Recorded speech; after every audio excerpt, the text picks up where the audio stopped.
what a week. What a weekend. I can't believe we got done writing all those season 3 scripts for Enterprise and then got all that time to catch up with my kids. All I wanted to do is watch Disney movies, of course, but it is the year 2003. What can Hey, Brand Braga in the house. Hey! Rick Berman, man. What I heard you saying, that you were watching Disney movies this weekend?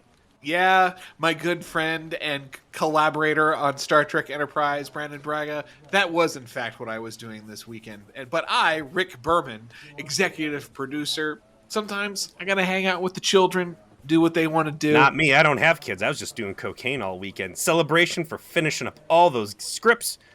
I mean, not you and me. Like, we're so creatively bankrupt, I think we tapped out somewhere around season 2. But this new batch of writers we got going, boy, this season 3 is taking off hot. Yeah, that Terry Metalis guy who's your EP, man, he turned out a banger. I really like that kid. I think he might be going places. Yeah, well, let me tell you who's not going places.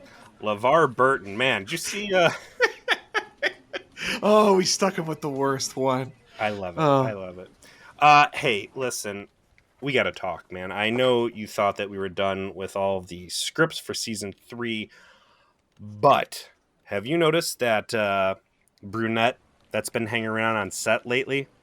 Yeah. Is she someone's wife or girlfriend or mother? Actually, I thought she's Asian. It's hard to tell. I know. I thought she was the food services lady. That's actually Linda Park. And she's a star on the show. She's got like credits and everything. I totally forgot. Oh yeah, that's right. I think we did like some episodes in the first season, and yeah, I completely forgot she. Yeah.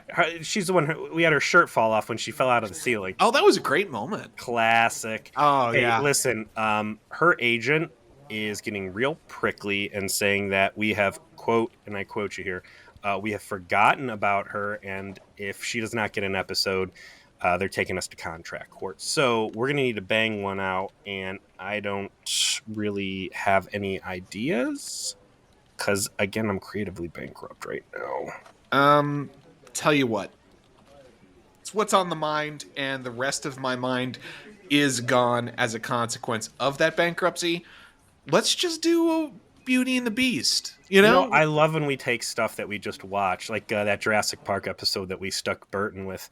What are you thinking? Like a big old abandoned castle that's like meticulously upkept. We don't have the special effects budget to have like animated candelabras, so let's just say there's off-screen robots cleaning up, I guess. Sure, yeah. We'll pick a medieval castle set from the Paramount lot. It'll be fine. Throw him in a silk robe, right? Oh, absolutely. He's got to look like a gentleman. Let's get a girl director that can like do the soft touch stuff. Roxanne's good about keeping it real sleazy, so when we tell this park lady that she can't wear bras, it'll be like, not as sexist, wink wink nudge nudge. What else? Well, we should make sure that you said her name was Hoshi, was her character.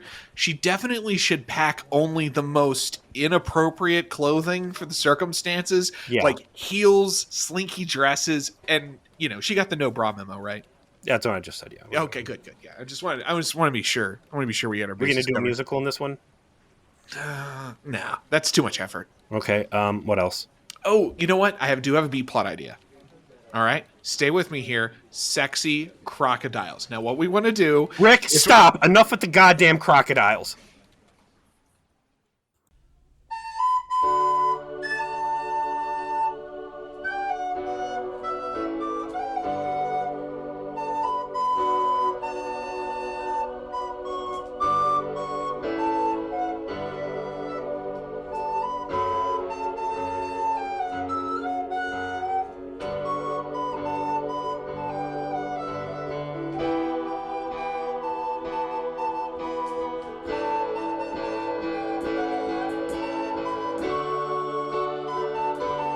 A secluded alien genius in a dark and spoopy castle. Here on V'ger Please. A heinous trip at Warp 5. My name is Joseph. And I'm here ready to talk some Trek. I'm your co-host, Peter. Peter, I think we need to clarify for the people before they beat our doors down that we will, in fact, be recording episodes about Star Trek Picard for our Patreon Yes. very soon. Enough space guns have been put to my fucking head. I'll finally watch this goddamn thing. Yeah. I got the feeling that you might start feeling the pressure here. So don't worry, everybody. It's happening. We're doing it. It'll be for the patrons first. We're going to do it on a relatively quick clip here. We're going to do the first 4 episodes as a chunk, second, the middle third, and then the final third. So there'll be 3 episodes total. And I imagine by the time this episode comes out, we may be putting out that first 4. So if you are one of those ravenous people who are been demanding Picard content, well, we'll do it, but we're going to charge you for the privilege over at Patreon, www.patreon.com/feature-please. There's plenty of other content there for you to enjoy. Right now, the exclusive Patreon reviews, we have our Tank Girl, as well as Reanimator, and then we have some dribs and drabs of some things we've never released to the public, like our takes on things like Stranger Things and a few other shows. So if you really like our takes, go there, enjoy, and there will be Picard episodes for you to enjoy as well. But if you are, I don't know, if you are unable to participate in that, I understand. We understand. Eventually, they will go to the public at some point in the future. So yeah, and to clarify on that too, this isn't cash grab stuff. We're trying to stick with the Enterprise thing and do Picard at the same time. So instead of getting like Swiss cheese one to the other and break the flow on that, this is going to let us put out both mediums, stick to the original plan of Enterprise, get this Picard thing out under protest. And I mean, I don't think you're going to protest too much once you start to watch it. I'm sure I won't, but I'm just saying, I've had just everything spoiled too, courtesy of thumbnails on YouTube, as well as all of the Star Trek memes. I fucking knew it. I don't try to watch this stuff, but like I'm creative enough that all I need to see is like the first 2 words of a song to like know the entire fucking every verse. Just here's a little clip. Oh, okay, now I know that. Great. But some of these spoilers and little funny memes and stuff I've seen, it's the picture of the D, and it's like the horse running, and it gets worse and worse. It starts off real.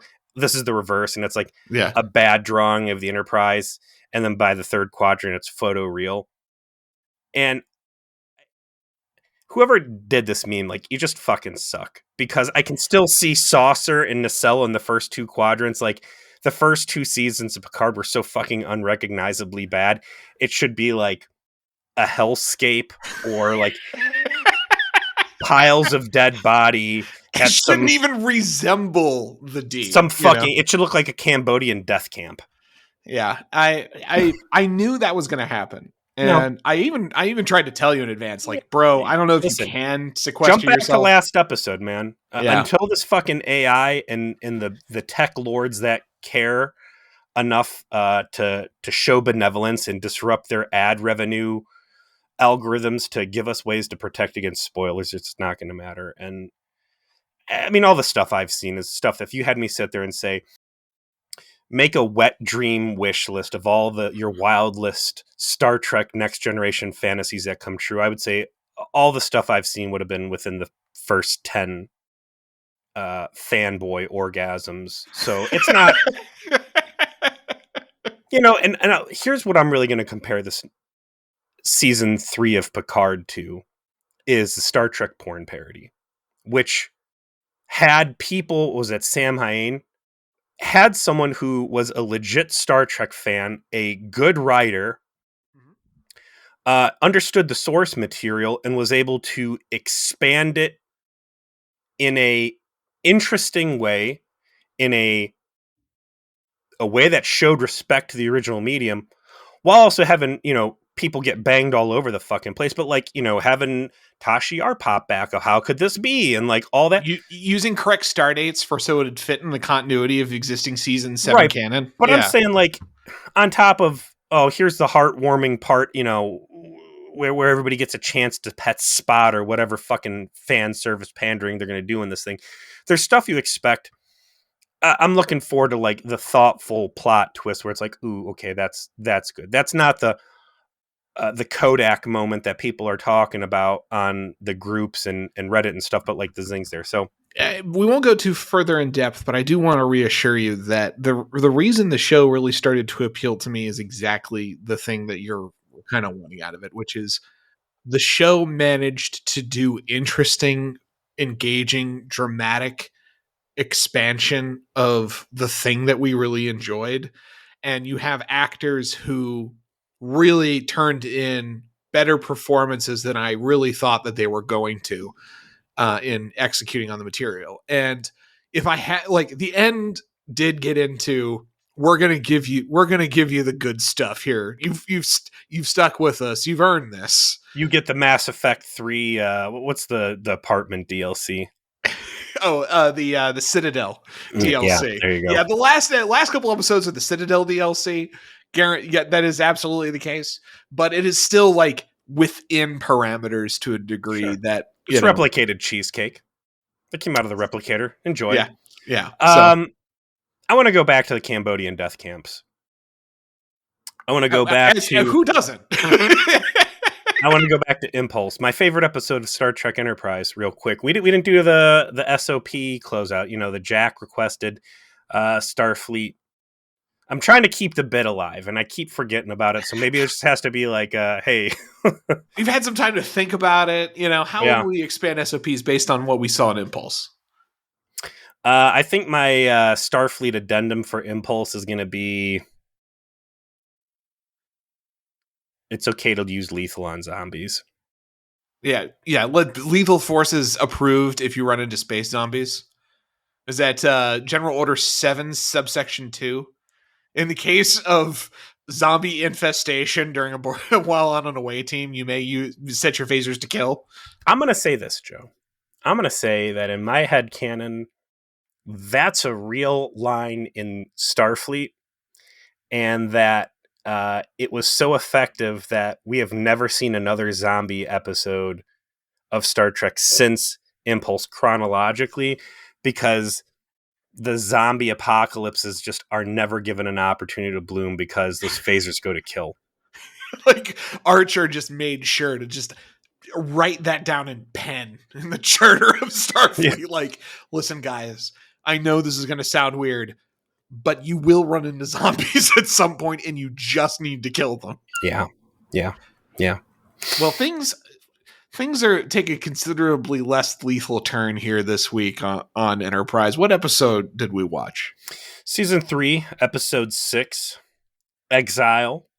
First aired October 15th, 2003. This is going to be another Halloween era.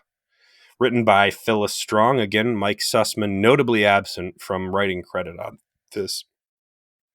Directed by Roxanne Dawson. If it's got to be sexy, call your girl Roxanne. I almost want to go and get into some of these Delta Flyer podcasts, their paywalled content. Mm-hmm. And I know a couple of our listeners do pay that Delta Flyer money.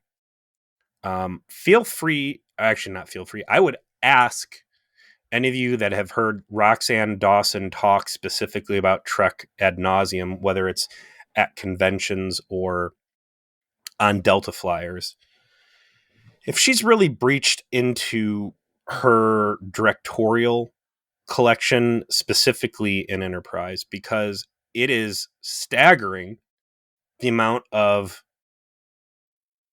I don't want to say it, I mean, it's not smut, but there's a strong romantic line to the point of exploitation and all the stuff they've involved her in. And at this point, I can't say it's coincidental, man. Like, every time they're parading boobies around, man, Roxanne Dawson's in that director's seat. Or piles of cum, as we've previously discussed. But I'd almost put that in its own like comedy class. Like, it's certainly it's blue, but your point is well taken. Roxanne Dawson does appear to have a lot of episodes that involve a lot of sensual activity, we'll put it that way. But then again, is that just what the show is so relying on so frequently that any director that has a lot of credits is just going to have a lot of tits on it? I posted in the trauma support group. You saw that picture of Linda Park. You know, one nipple rock hard as she's in this thin cotton t-shirt. And I'm not sitting here snooping for this stuff. And I'm not, you know, a big prude. I watch a lot of fucking pornography. But I don't need it in the Star Trek, man. And I don't feel like it has ever been there at these levels before. Maybe it's just because these are high def episodes that the camera is able to pick up on it, where, you know, standard def used to smooth it out. Interestingly, this episode was the first to actually broadcast in high definition, which is pretty interesting. Yeah, they were all shot in high def, but that technology was extremely rare in 2001. It is still very rare in 2003. But we are to the point where digital transmission has become the standard. And but what I'm saying is, I think that there is, and I'm talking out of my ass like every podcaster does, my perception is that there is an agreement between the producers and Roxanne Dawson that when there is a script that it all appears risky, or that if a guy was involved, there would be additional questions. But if you have a girl in the director's seat, it gives you a lot more buy-in. And they go, "Oh, Roxanne, we got one for you." And she's like, "Well, I like that paycheck. Let's get them titties out." And this isn't even as bad as like Rajin, where it's like straight on Skinamax.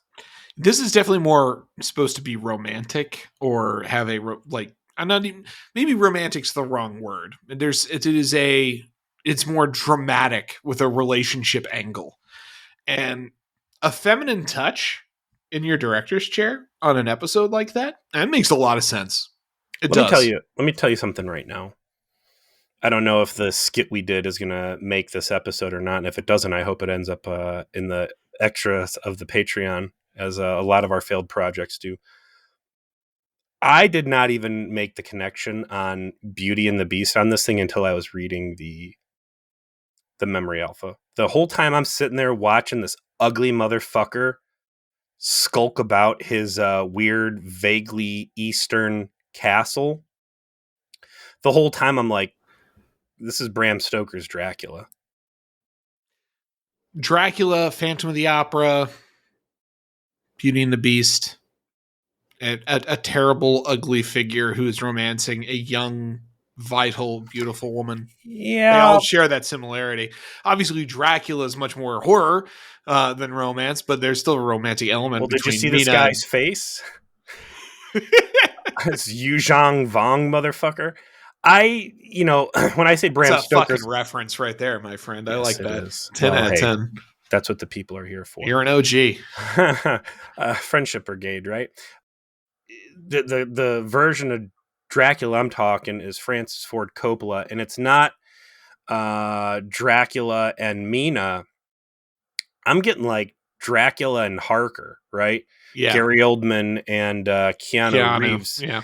Like, Dracula wasn't trying to put it in Keanu, but it was this unwilling participant stuck in this castle with a business transaction as the leverage, as things slowly become more horrific for them.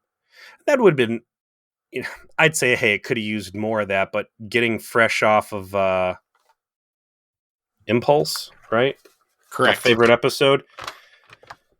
That gave me every space horror, Resident Evil, Light of the Living Dead zombie moment I could have ever hoped for. So I'll call my desires for more space horror here.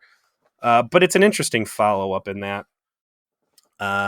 So what we got going on here is you can call it Beauty and the Beast. I'm going to call it Dracula A plot. And a pretty rockin' B plot, which picks up on one of my favorite plot points of this season, which has been these Death Star things. And that's what we're going to pick up the episode with. Yeah, I mean, I don't think we're criticizing this episode too hard, because it honestly fits into the continuity of what's going on in the season quite well, right? Like we've put a big old joke at the beginning of this one about how like poor Linda Park just doesn't get to do shit. It has not done anything yet this season. So this is really... It's not a joke, though. It's true facts. Yeah. It's a joke based in what we've It's experienced. funny because it's true. And so this is her chance to contribute to the mission. And it begins with a very brief teaser of her hearing and briefly seeing an apparition of some kind of some man. As we alluded to, there are no bras on Enterprise anymore. They couldn't fit with all the new torpedoes, had to all be No. thrown out. Yeah. All the bras were actually destroyed in the first spatial disturbance. Yeah. All of the wire metal shape rods were all sucked into the bulkhead and they're gone. So everybody's free balling it now. And Roxanne Dawson has discovered a camera style. Frakes certainly has his own specific camera flair. Roxanne Dawson is going to show us her preferred new camera trick, which I'm calling stalker vision. And How would you describe it? How would you describe it? Menacing, creepy, a prelude to a sexual attack. Something she's well accustomed to. She's developed a style around these things. You know, we do what we know, right? How about that? How about Roxanne Dawson has just been Stockholmed by Berman era? And now that we're in, what did you call it? Late Berman era decay? Yes, late stage Berman Trek. Mm-hmm. Now that things have decayed to this point, you need to bring your, Berman's had her back soaking in a Bacta tank full of Joker juice, so she comes out with her own like crooked smile and like bad sexual impulse, so they can move her into the director's seat to carry the mission forward. Hoshi's being stalked about her cabin. Some dim lighting. We've got dudes popping off in the corner. Creepy voice breathing in her ear, telling her that, he knows her, this and that. When we get returned back to the episode after the intro, we have the A plot and B plot running concurrently for a while. So A plot, Hoshi's trying to talk to Reed, like, swear this happened. Reed's like, there was nothing on sensors. Swear, listen, it's okay. We're all under stress. I swear I saw an insect, Zindi the other night.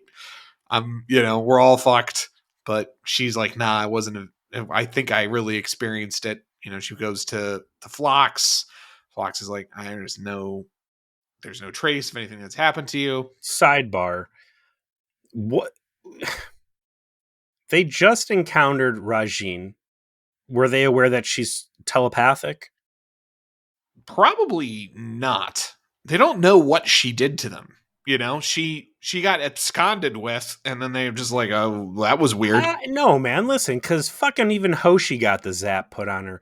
Rajin would get close. You'd start hallucinating. I mean, if we take what Archer's experience was, which was she knocked on the door and was basically, hey, I'm here to fuck you and blow on your ear and I want to S your D. And then all of a sudden it snaps and she's like, cool, thanks for saving me, and like walks away. And it's like there was this whole hallucination loop, right? Mm-hmm. I don't think it's unreasonable to say that would be a similar experience for every other human crewmate that encountered and was mind probed by her. Which included Hoshi, as you noted. Exactly. So that's one example of like, there are telepaths out here that are strong and can do goofy shit. Do we really know that Vulcans are telepathic to any degree yet, or has that not really been experienced? Well, there was mind meld stuff in season 1. Yeah, I guess I'm thinking more Tuvok, where he's like bordering right up on top of Deanna Troi in terms of like telepathic abilities, especially in random thoughts. Well, I will contend that random thoughts was a circumstance where they were such good telepaths that he's able to communicate with someone who can bridge the gap to him. True, because he has enough ability, but not that he can himself project. Have there been any other real Enterprise telepathic run-ins yet? I guess the psychic Pokemon slugs from Rogue Planet. Yes, I would say that works.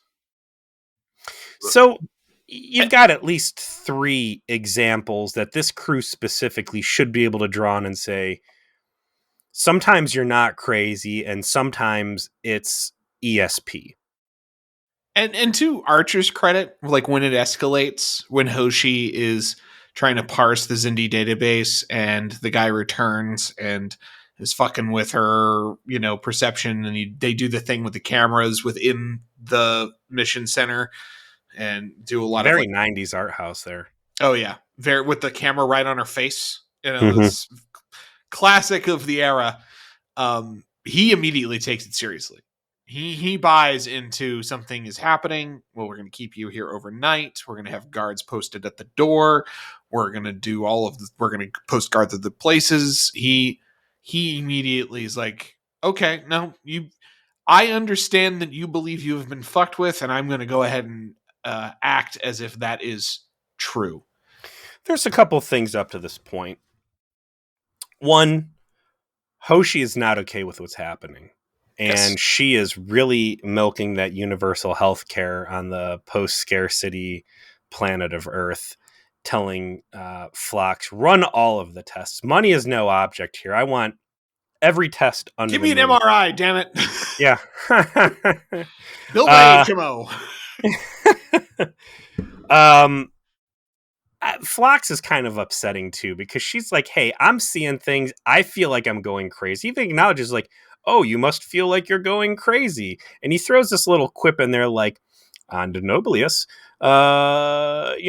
people hallucinating is, viewed as perfectly healthy. And it just means that their brain is venting stress in a productive way. Oh, I wish I could do that. I want to take that as like, wow, that's interesting world building. Kind of the same way we took Neelix and the Neelix is, what race was he? Talaxian beliefs about daydreams being glimpses into alternate realities, which I still love. Him in this, though, I'm like, dude, you've bragged that you've got a fucking PhD in psychology, and this is the best you're coming to this lady who is clearly distraught. She's getting mind probed. Well, I mean, I will say that Phlox is consistently portrayed as someone that his entire approach to medicine is very matter of fact, and that's a consequence of his species being one that has no time for bullshit. Right? Like the Denoblians are just described as very forthright, very frank people. And that's how he acts. And that is compassion for his species. It's slightly off in kind of the same way Vulcans are a little bit off from where humans are, but it's still quite relatable to the consistency in which he is using here. The other misconsistency that I'm having is there is no talk of lingering transporter sickness. The last time Hoshi really had and that's something interesting here to look at now. It's always the women that are going crazy. T'Pol has had several nervous breakdowns and like psychotic episodes. And now it's Hoshi. She had the transporter sickness one, and then kind of the front half of this. But I think this would have been a great time to self-reference or her to be like, oh my God, you don't think, maybe there was something more to that transporter, or someone else, especially Reed, like, I'm still trapped inside. It's yeah, all still in my head. Yeah. You haven't been in the transporter again, have you, Hoshi? Like that. I would have loved there just to be like that nasty rumor that Hoshi's still crazy. That would be.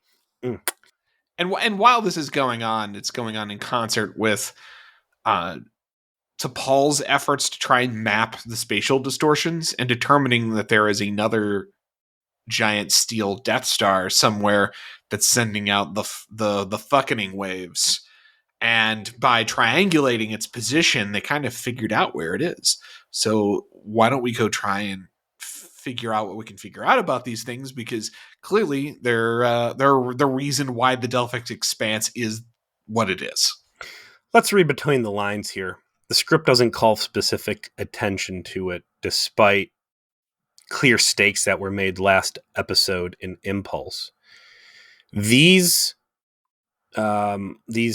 physics bubbles, these spatial anomalies that Enterprise is encountering are nasty business. This isn't regular space turbulence. Like, yeah, sometimes it knocks your coffee in the air and, it's silly. Sometimes it hits your face and twists it off like happened to that space pirate, right? Correct. The crew is at constant danger. And this episode does a really good job actually fucking the ship up for real. It's not just, funny bubbles going down the carpeting in the hallway. It's staircases getting twisted and thrown, people getting hit, and eventually like a portion of the hull boils off, which was pretty interesting for CG at the time. They need Trillium D to coat the ship. That's how other ships get through these things unmolested. They cannot coat the ship in Trillium D, specifically because Hoshi will turn into a brain dead zombie that will try to kill Paul. To Paul, said it. Yeah, and try to kill her. I'm sorry, I didn't mean to give Hoshi more plot than she is allowed to have in season 3. That's clearly no. That's all for T'Pol. That's T'Pol's character development. Sorry, didn't mean to go into her bowl. So there is this onus on T'Pol to address the fact that the entire ship and the crew is in danger right now, specifically because they can't slather the fucking Enterprise in this stuff. So it makes sense she's really burning the candle at both ends to try and solve this problem. And like, there's a cool map on the screen showing like, here's the waves of fucking that we've encountered. Here's where they're extremely violent. We have basically mapping ley lines of the Delphic Expanse. And if there's an intersection here, it means there's a source there. Ergo, there's another big weird metal ball that we didn't perhaps pay as much attention to as we should have, because we're on a 24 mission instead of, Space Scooby-Doo, Space Mystery Machine. But now this is a big issue. We need to get into it. So they set a course to go check this thing out. Back to you saying that like Archer's taking this shit seriously. I do like that he goes through and goes, all right, listen, I want guards on the sick bay over Hoshi in case this guy, because like they've actually caught her kind of like hallucinating at this point. Mm-hmm. I want guards in the armory. I want guards in the engineering. And then stupid Reed's like, oh, Captain, are you expecting problems? And then Archer's like, yeah, and this part is in the fucking space ghetto. How many times do we need to get systems, bitch? We're getting fucked with every day. How many times do we need to get mugged at gunpoint? Yeah, this is a dangerous part of fucking town, and I shouldn't have to tell you. Listen, we got, how many Makos did you say? 30? Yeah, a lot. There should be people posted at like critical stations 24/7. What else are these guys doing? They can play fucking guard duty here. So eventually, this guy contacts him again, identifies himself as Tarquin, and says that he can assist Enterprise in finding the Xindi and whatever the fuck they're up to. This guy has clearly read Hoshi's mind a lot. Apparently has done so over the course of several days, if not longer. And over that period, knows all the reason why they're around. And he's saying, I'm contacting you because A, your mind is special, Hoshi, and that is why I can, which is an important plot point. And B, I'd love the chance to talk to you and meet you and help you out with the problem you're having in exchange. Seems like a very good deal if you're Enterprise, based on your other interactions with people in the Delphic Expanse. Like, the best you've done so far is the spice merchant who does all of the cocaine and wanted to smell all of your herbs and spices for making Kentucky Fried Chicken. Yeah. That's your only friend you've made, so maybe a second friend would be good. If this guy was as good of a mind reader as he or would lead you on to believe, I would have to think that the next day after the first day, he scared the fuck out of her with all his super creepy angles and his shadow play. He'd be like, she didn't care for that. Maybe I should have like a more relaxed, nice, friendly mental invasion. I was really hoping, I don't know, something about the way this guy talked and did his line delivery. I was like, holy shit, are they going to like secure Robert Patrick T-1000? Because I see this guy with like this gym teacher haircut and a turtleneck standing back in the shadows. It's like, this is either going to be T-1000 guy or maybe Ray Wise. And instead it's some no name. I couldn't tell if this guy was from anything. Could you? Let's see. He was played by Mari Sterling, who he appears in and out of makeup, but this is the only thing he's ever been in Trek-wise. And it does look like he's got, some minor credits here and there for shows from his career era, we'll call it. From like he was in Deadwood and 24, ER, that sort of thing. But I don't think he was ever big. I want to do this real quick. Let's take his Memory Alpha entry and let's compare and contrast it to Regine's. His second paragraph is outside of Star Trek, Sterling has appeared on such television programs as Picket Fences, Dark Skies, which I know one of our listeners is real keen on. We got a lot of listeners keen on trash. So We like attracts like. Yes. The single guy, blah, blah, blah. There's nothing in there like his mom did smut. His dad's a drug dealer that served 3 years in a Miami-Dade jail. It is literally the second sentence in Nikita Agger's Memory Alpha. The second sentence. Her mom took her clothes off for Playboy. They get to the castle, and it is a fucking castle. It is a castle in a mountainside on a snowy planet. Very Tibetan. There is strong, and this goes along with Francis Ford Coppola's, like, Dracula had heavy Eastern influences. And a lot of times, we'll make a big deal, like, this alien civilization sure does have a lot of stuff that looks like it was bought at a fucking Crate and Barrel or some other, American big box store. Like, there is nothing alien at all about this castle. It's all vaguely Eastern and like, Persian rugs and his smoking jacket. When this guy turns around and he's in these luxurious smoking jackets the entire time. Like, okay. I mean, this guy's living the life, that's for sure. In his astral projections into Hoshi's mind, this dude's rocking gym teacher haircut and turtleneck. When they meet him in person, and she's supposed to come down alone, but instead it's Reed and Archer escorting her. We get a taste of Mr. Dickface. He definitely is a tentacly guy. This guy looks like a beholder with some sort of little penis syndrome. Yeah, he's definitely, it's just all over. It's a good makeup job. Trek makeup, as far as Star Trek makeup jobs go, we are far advanced from the shitheads era, right? Like this. Oh, wow. Compare and contrast that. Yeah. This dude looks awesome compared to some of the stuff we've been through.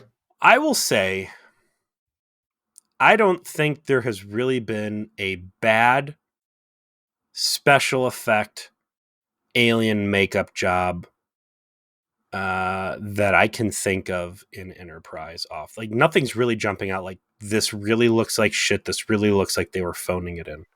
Well, no, there's been some very, like, near human. Remember Yennefer of the Olive Garden?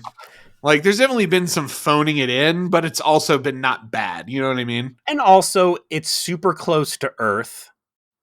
And if you want to, again, go back to that Next Generation episode where there was, like, the single progenitor, yeah.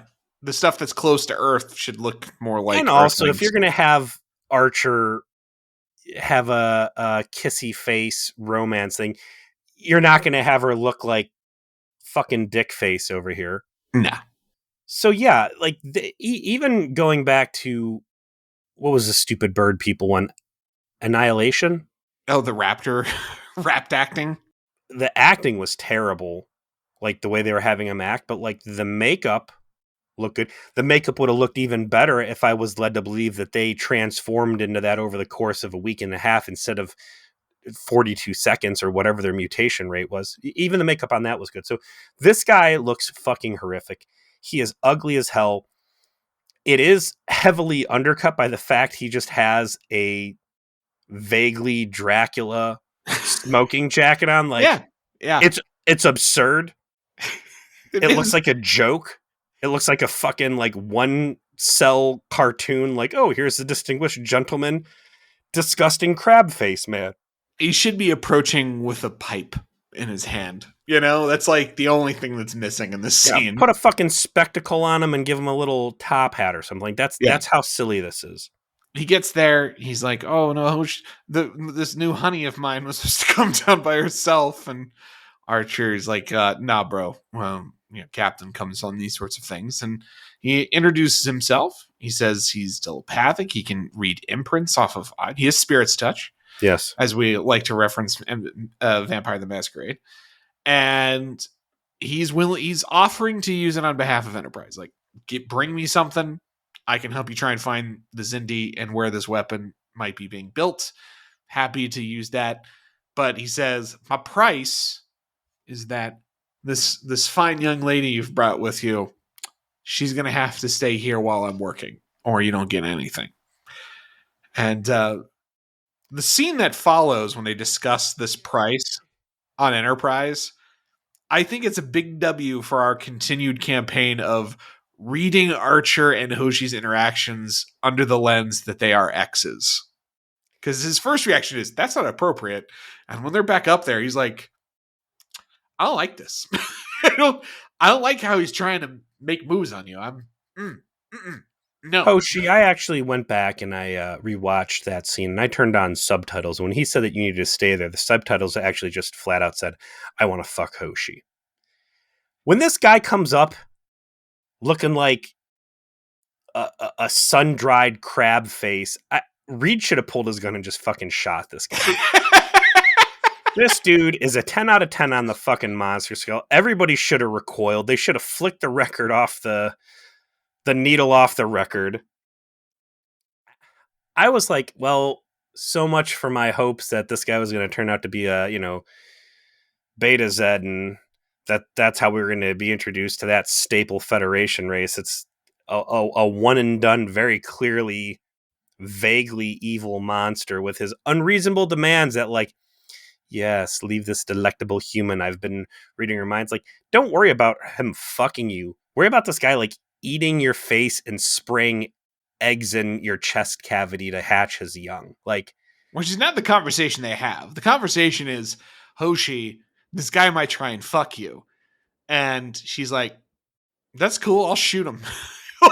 like, that's the plan. Hoshi, in this scene, might as well just stand there and say, I'm a big dummy. Now, Hoshi, this seems shady. I can take care of myself. No, you can't. You're the only person in, like, the entire Alpha Quadrant right now that this dude's telepathic powers have sway over. He can make you hallucinate and crazy, and you think you're going to be down there alone with him on the planet, and that you would have a fucking snowball's chance in hell to fight this guy off if he decides to get at all frisky or, cannibalistic with you. And yes. If she said, listen, I know he's ugly. It's fine. He can telepathically appear as something else. I will fucking bang the shit out of this ugly ass alien in exchange for where the goddamn Xindi are. I will whore myself out to this man if that's what it takes, Captain. If that's what it takes to get me an episode this fucking season, then so be it. No, she's those face penises, they could maybe do magic. I don't know. We're about to find out. Let me tell you a real gross story. If you're eating out there in podcast land, stop it right now. If you like Pop-Tarts and you ever want to have Pop-Tarts again and not think about the story, I don't know, jump forward a minute. We're starting now. I was a child. I was at my grandparents' house. We were getting ready for whatever we're going to do that day, and they made strawberry Pop-Tarts that had been in the pantry. Just, I guess grandparents have kids' food. You're like, hey, maybe the grandkids will like this. I'll buy it. And then you have no recollection of time passage because you're old, and that's what happens. You get old. I thought I bought these last week. No, that was like 2 years ago. They put the fucking Pop-Tarts in. The Pop-Tarts come out of the toaster, and I'm hungry. They come out. These fucking Pop-Tarts were riddled with mealworms that had been cooked alive in whatever that fucking pink goo filling is. And these things are like foil wrapped. It's not even like they're half chewed off. So this is just shit that's in Pop-Tarts. The Pop-Tart comes out, and there's dozens of little mealworms that were trying to escape the scalding hot Pop-Tart goo that instead went out of the frying pan into the fire, and as they got close to the fucking heating elements of the toaster, just cooked into crispy little nubs. And that's what this thing looks like to me. It looks like it was a big ball of Pop-Tart in a toaster, and all the worms and maggots tried getting out and got fucking cooked and crisped. That's why this thing's so disgusting to me. It's fucking this traumatic. I didn't eat Pop-Tarts until I got into high school after that. And I still won't eat brand name. Like, I will not eat strawberry Pop-Tarts. I'll eat the Aldi's knockoffs, the s'mores ones. But that's all I see in this guy is like burned strawberry Pop-Tart cooked worms sticking out of his face. You know, This those are dude's, called those were special bonus strawberry Pop no, Tarts. I'm They pretty had sure it's extra just protein in them. No, not buying no, that one. No, okay, no. that was good though. Traumatic. So again, I like the reading of Archer being very protective of Hoshi, quite because of their familiarity with each other. I think it's still again an example of reading them as exes really works for their interactions because she's so casual with him and he's so casual with her. I think that's just the best explanation for it. I would almost say that Archer should be like, I don't know if this is you talking right now or if you're under alien influence. I guess they haven't had enough telepathic, like, fuckery yet to know that. Oh, also, too, Space Ghost took him over. So, yeah, like, body possession is a known thing. Like, he lets her go. I want to criticize and say he lets her go too easily, but this is a real juicy potential win. Yeah. It is silly that they're like, not only are we going to leave you on the surface, we're going to fly all the way away. So you are super exposed with this. She agrees.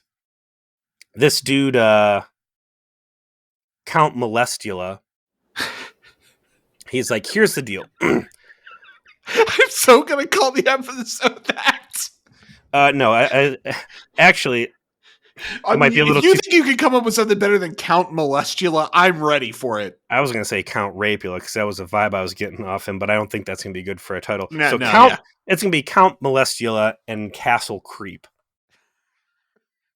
Count Molestula is like, I can use my magic abilities to find out more about these Zindi, but I need an artifact.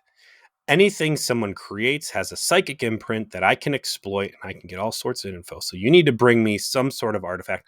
Luckily, Archer's got a piece of the Zindi weapon that they brought out, that they attacked Earth with. He comes down with Hoshi to make the handoff, and Hoshi's like, okay, cool, here's a thing.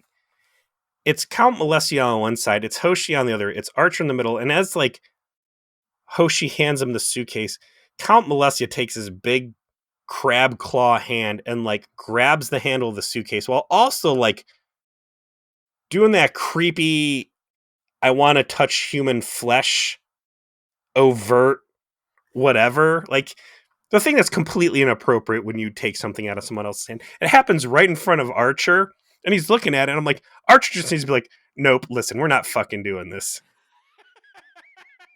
Archer should have just pulled out his face pistol right there, shot this fool, and then we smash cut. Now this guy's in the fucking brig too.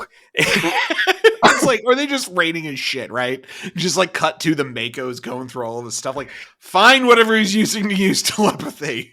It's this guy. He's back up in the brig. Archer loves the brig. The brig has been reassembled after the Zindi just jailbroke Rajin out. All of the fucking glass pieces they blew up on the door have like been put back and been like duct taped or like shipping taped back into place. So it's like all spiderweb and shitty. He's like, yeah, well, I got a new way we're gonna do this. Instead of hanging out with my ex-girlfriend, you're gonna spirits touch this thing or I'm gonna blow you out of the fucking airlock like I threatened the last guy. The last time I saw someone with snatch face. I guess like maybe Hoshi went down there with the like potential intention of fucking this guy, because I don't know how else you can explain her wardrobe choices. She packs a bag, and what does she put in there, Peter? She puts in two cocktail dresses. Yeah, two tight-fitting, slip-style cocktail dresses and heels. Not shoes, heels. Like she's going out on the fucking town. Stuff you have never seen any human wear on Enterprise to this point, where I saw how she was dressed and I was like, was she getting on the shuttlecraft and she picked up a bag she thought it was her away bag, and in reality it was just like T'Pol's massage parlor uniform bag. It was all Crewman Cutler's hothing. Remember, we covered that during the Rajin episode. That's where all the risque clothes comes from. Crewman Cutler's quarters. She's like, secretly a freak. I'm the why in the world, Hoshi, would you pack these clothes on your space mission to save Earth?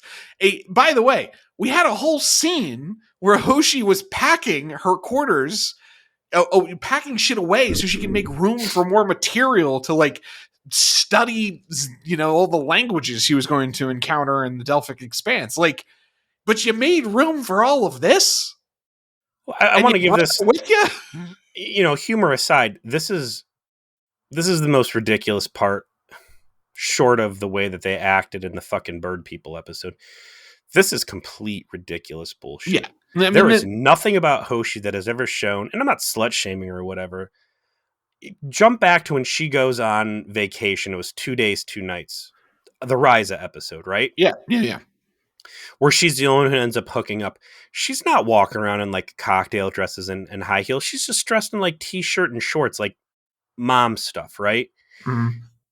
She's going down to the surface with a horrific monster creature that very clearly has special feelings for her. And significant mental powers.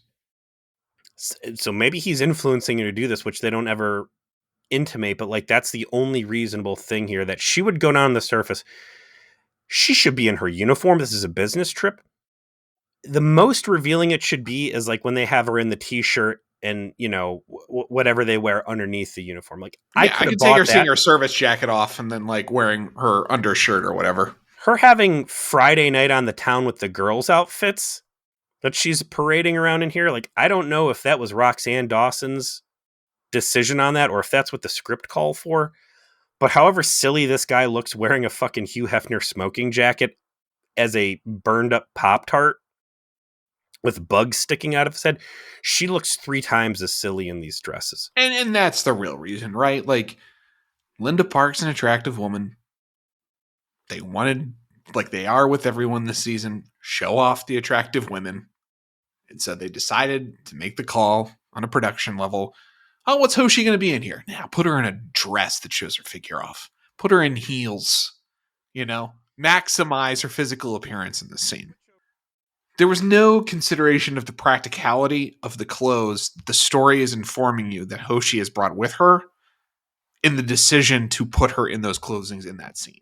Right? We're Or making fun of the fact that it doesn't make sense. I don't think that the producers, the writers, or even Roxanne Dawson gave any thought to that. They're like, make Linda Park look good, and that's what they did. that the clothes would be present there, or that she would even wear those clothes. It doesn't seem like it's within the scope of how that character behaves. Switch over to Beauty and the Beast. Belle is in these big, beautiful yellow dresses when she's, off in the castle or whatever. Like, had this guy done something to like destroy her clothes or something where she's like, oh, and then him say, well, here's a gift and it's a beautiful ball gown, I'd buy that.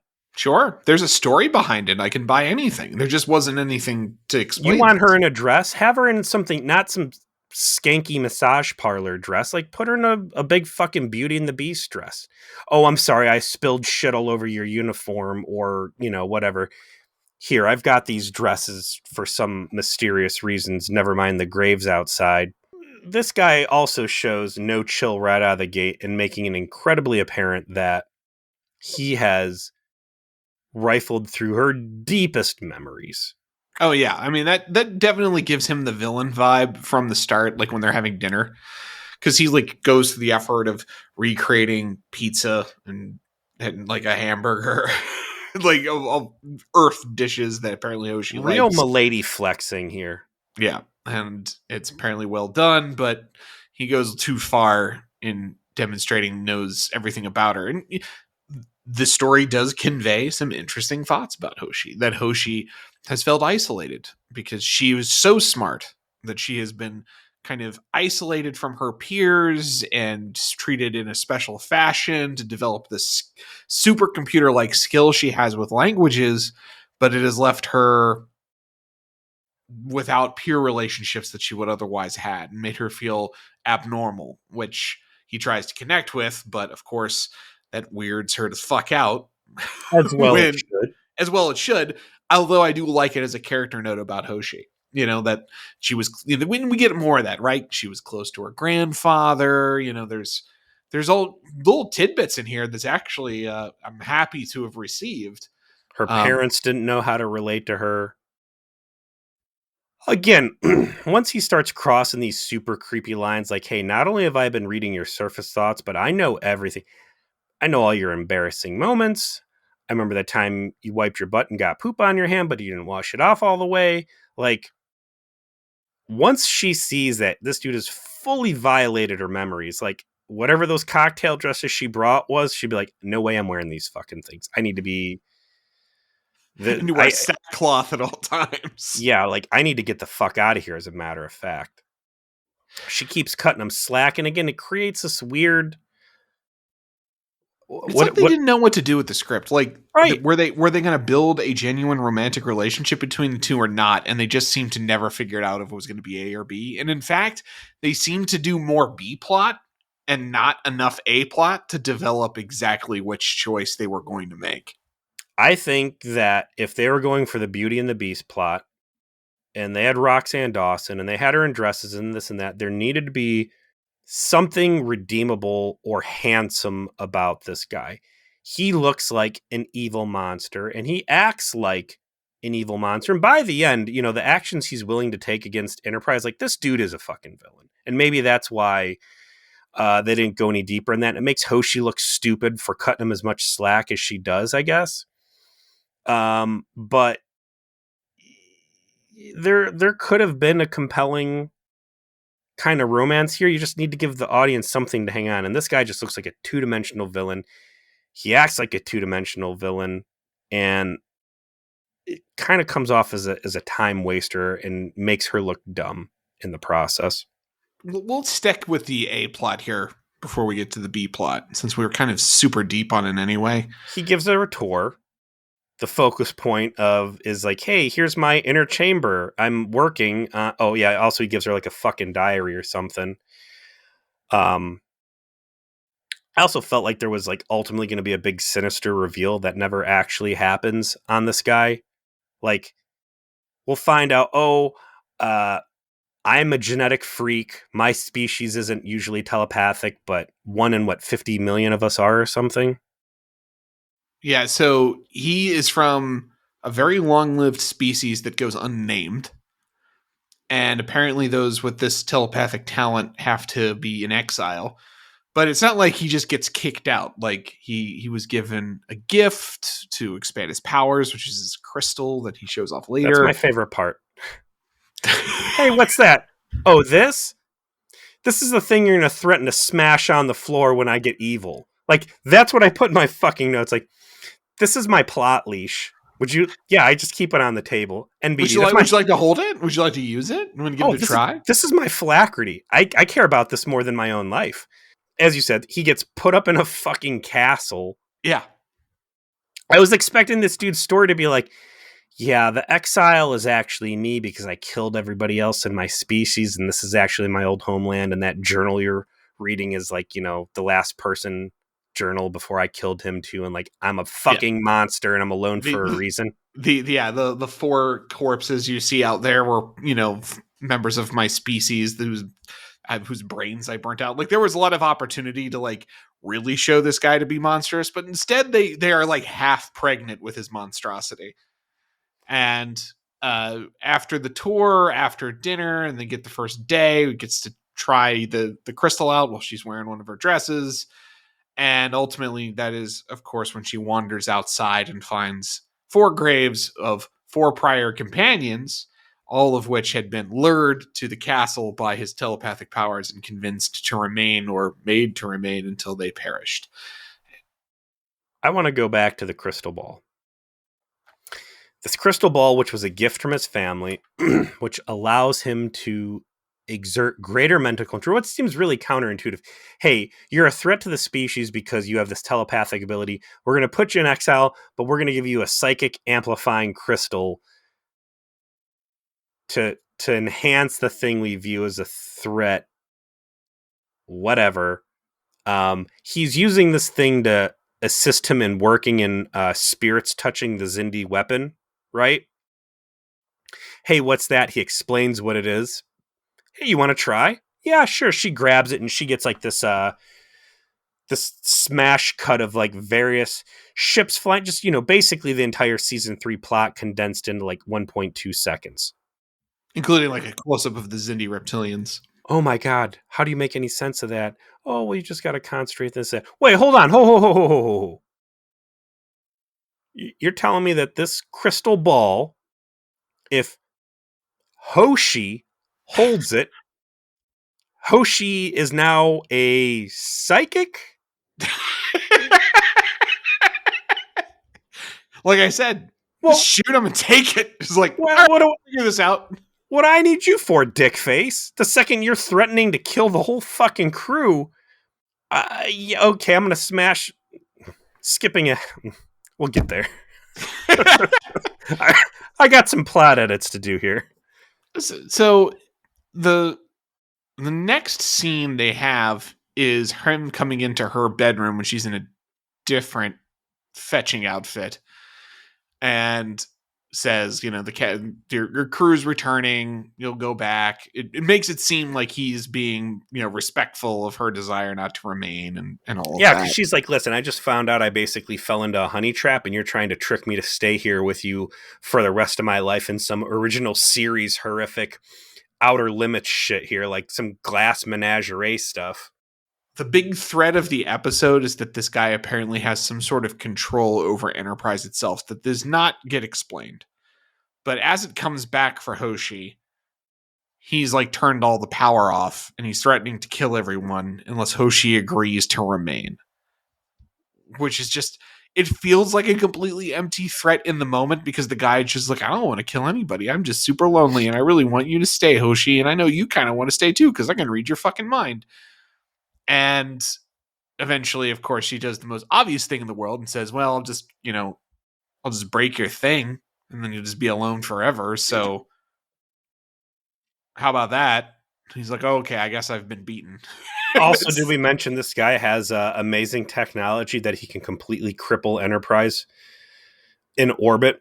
He's implied also to have replicators. I don't know if you picked up on that. Yeah, there's a lot of stuff this guy implies that just flies over the head of tons of people. Like the day before he traps Enterprise 2, he's like using his psychic doubled, like his attractive human form to be like, stay with me. I can make your wildest dreams come true. Just think about it. No, I don't want to be here. And he's like, well, just think about it. Try and warm yourself up because you're going to have a lot of time to think. Like such an obvious, like, I'm going to trap you here, bitch. Dun, dun, dun. She needs to be like, what the fuck did you just say? So, yeah, when Archer shows up saying, hey, you should stay here because this guy, he's like really great. He's a swell guy, but you got to be here for a month or two. I mean, she's actually willing to do it, remember? In the scene, she says, all right, I'll go and grab my shit. I guess I'll do it. And I'm like, well, it would be reasonable for her to go up to the ship and get her stuff. And like, certainly this guy must have thought about, no. We'll have someone bring it down to you. What? Well, I just want to say goodbye. No, it'll take too long. But like, I'll use a transporter to get back. No. And then she's like, you fucking asshole. You're trying to trick me. This is exactly what I should have known was going to happen. And now it's happening. Boy, do I regret wearing all these seductive fall in love with me dresses. So the B plot, since we're already an hour in, we'll briefly describe this.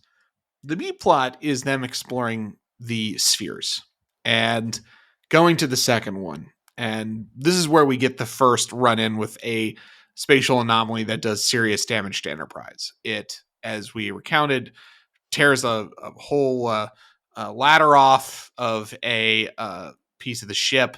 It ultimately actually blows a bulkhead, and you've got a big old gaping wound in Enterprise. I would say this is the first time we really encounter the fact that Enterprise NX-01 did come factory installed with a plethora of in-console IEDs. Yes, that was part of the upgrade right before they came into the Delphic Expanse. They just put the Mark 1 IEDs in there. And they resolve to, very cleverly, instead of coating the entire ship in Trillium D and causing Paul to go turn into a zombie, just coat a shuttle. I will say, those Mark 1 IEDs, and you can tell this is how they're first generation. They're shitty. They don't kill a single nameless crew member. No. These are some low quality, Archer will low report yield. back later, like nice up try, at but 50%, I mean, guys, but not enough blood. the worst when thing we people are got doing here their was jobs. worst thing we got here was a couple eyebrows singed off. I like the line of dialogue when Archer orders Trip to coat the shuttlecraft. Hey, you might want to stay away from the flight hangar for a while. And she's like, yeah, I don't want to become a fucking mindless zombie with snot leaking out of my nose. Like, again, they're not calling specific attention. I mean, this does kind of call specific attention to it, but like, there's several chests of Insano rocks. Like, this is a good thing to be very aware of and Vulcans scared of, for what degree Vulcans can be scared of things. They coat the shuttlecraft. Trip and Archer go flying off. They hit a couple disturbances. It's real light. They're like, wow, this Trillium D stuff's working great. They go through the cloaking field. They come out. They're like, there's another one of these big Eldritch God energy stations. Let's get down there. Oh, damn it. Wouldn't you know, the sensors got zapped and all the turbulence. We're going to have to head back to Enterprise and fix it. It's going to take a day and a half and blah, blah, blah. And he's like, no, fuck it, man. And I was like, just shoot the fucking door and go inside there. Like, it's safe. And no, there's no atmosphere, is there, right? It was a pressurized. Mm-hmm. They created their own little colony inside it. Yeah. Very Mass Effect, like prefabby. Yeah. He goes, just land on the fucking moon, man. We'll walk around on some bad CG and fix this. What's the worst that can happen? Well, apparently the worst that could happen was, this was actually kind of a unique error, which is there's a power surge that causes the shuttlecraft to launch back into space without them.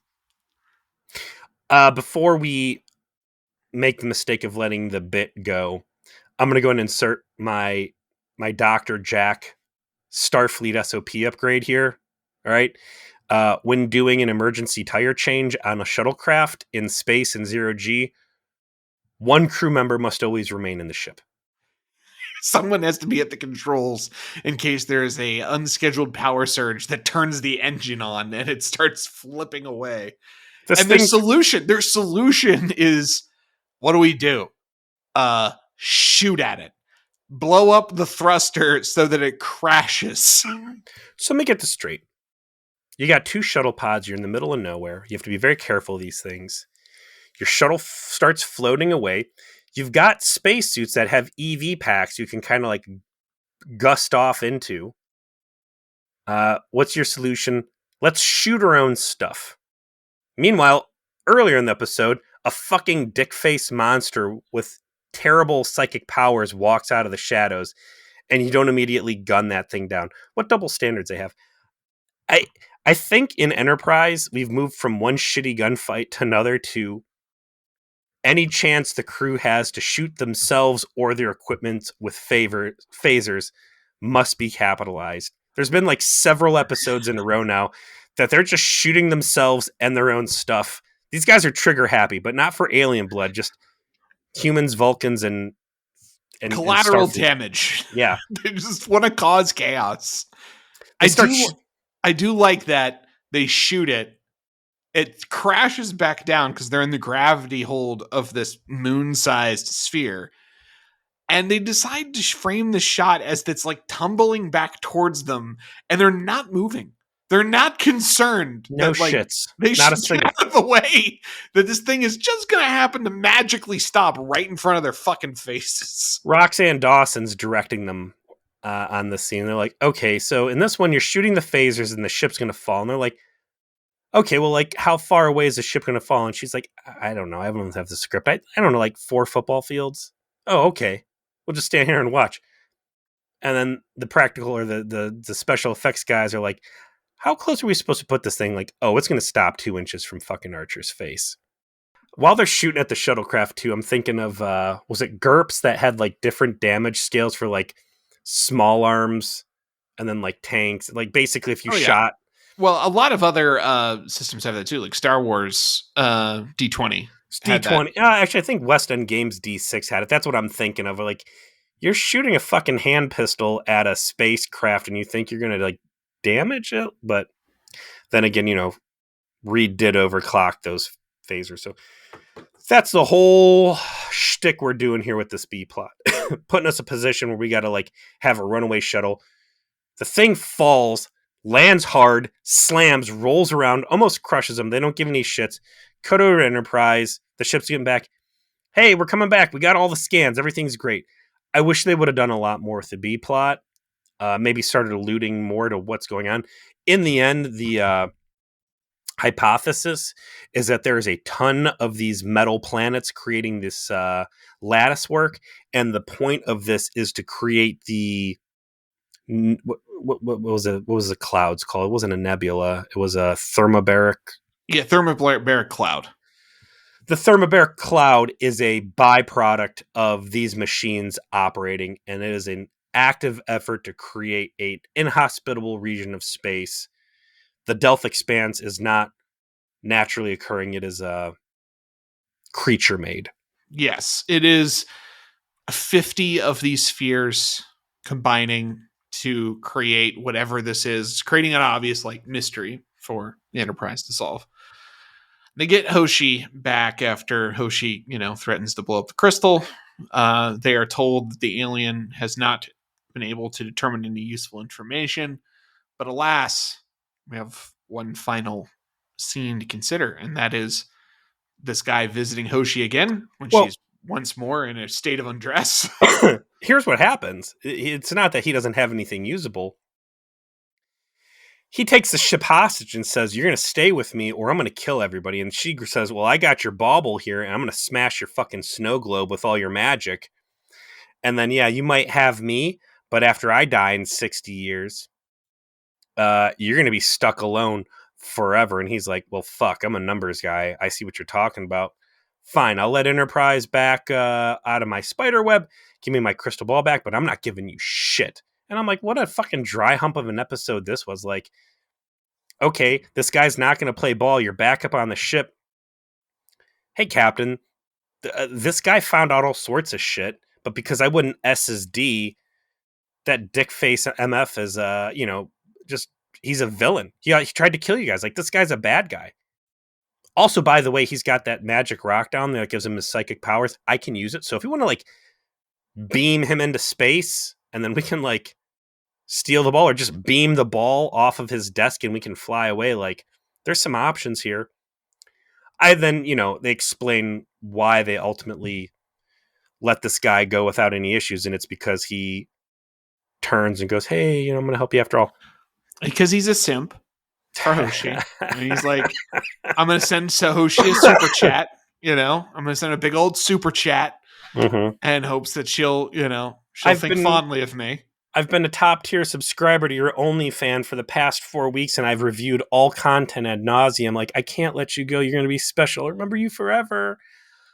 Also, you're on a really dangerous mission, and you're probably going to die without my help. So, here are, in fact, coordinates to a Xindi colony, which is the best lead they've got. Straight up, you will finally find these motherfuckers here.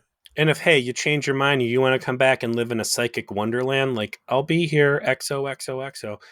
I was half expecting this guy, especially with the evil heights he reaches, threatening to kill everybody on the ship, and the fact he just looked ugly as fuck, to either A, be another Xindi agent the same way Regine was, that the Xindi have, strong psychic spies all over the place, and this is one big, psyop on him, or this dude to be a jilted lover and be like, you know what, fuck you guys, get out of here. You threatened to break my crystal ball. I'm gonna go to the Xindi myself and I'll say, hey, guess what? I heard you're paying for info on humans, and I know this Hoshi broad inside out. How much are you gonna pay me? Give me some fucking slave girls or something. I will say that we do get a little background that send Regine over here. Her mom was in Playboy. I read that on her memory alpha entry. She can scan my body all day, but she ain't gonna like what she sees. I'm full of fucking rotten maggots, but hey. So we do get one little extra thing, was that he did mention there were 5 Xindi species and they don't like each other. So, we've already established that through the Terminus Systems Legion of Doom meetings, but now Enterprise knows that. So, but yes, in the end, the simp comes through. Hoshi's simp manages to come up with the best lead they've had, and that's it. They just end the episode right then and there. So what's the next one? Where are we leading into? Well, hold on a second there, Joe. I want to, before we scoot off here. In 2013, Brandon Braga mentioned that he thought this episode was, quote, pretty crappy.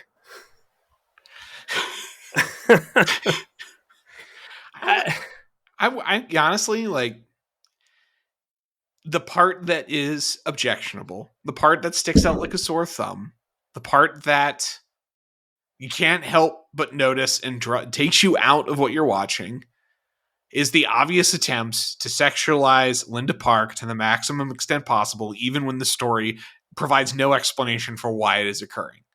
It goes beyond whatever T'Pol wears children's clothing when giving massages, right? Which is just, maybe she just likes to wear that when she's in bed, right? Like, doesn't require an explanation. It's just odd. The choices here are inexplicable.